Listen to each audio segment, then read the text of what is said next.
Ito ang unang pagkakataon na may nag-reject sa offer ng SMB, isang first round pick na average type player pero biglang hindi pala makakapaglaro sa kanila dahil ang first pick na ito mismo ang lumayas at naghanap ng sarili niyang team na mapapasukan. Bakit kaya? Nakikita pala niya sa SMB na mahirap makakuha ng minuto sa kanila at yan ang ayaw ni Ivan Nava. Dahil dyan, binigyan siya ng ultimatum offer ng SMB matapos i-reject ang kontrata. Posible kaya siyang maban sa ginawa niya?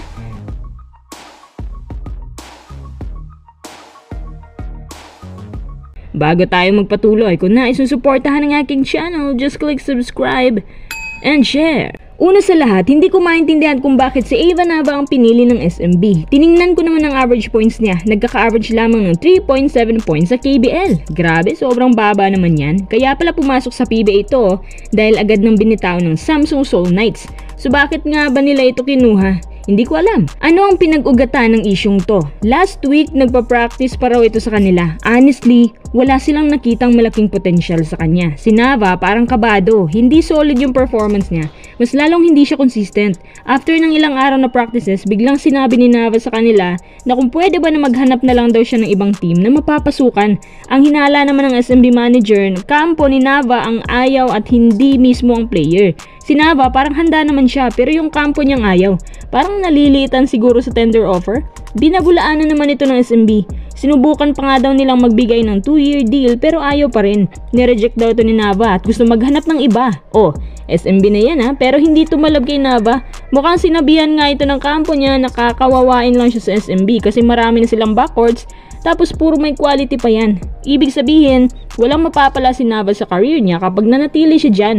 Medyo totoo naman, mataas ang kalibre ng SMB at hindi bagay si Nava dyan, babangkuin lang din siya. Sakto naman na may napusuan na siyang team na pinangakuan siya ng mahabang minuto. So TNT pa lang gusto ni Nava ha. May pagkatuso din tong kabila eh. Halatang galit ang SMB sa pinakita ni Nava. Actually, hindi naman po siya pinigilan ng SMB na maghanap ng ibang team. Ang pinagtataka nila, bakit kahit medyo mahaba ang kontrata, ayaw pa rin niya. Kaya sinabi nila ng SMB manager na kung ayaw niya, bibigyan namin siya ng ultimatum. Kung ayaw pa rin talaga, bahala siya sa buhay niya.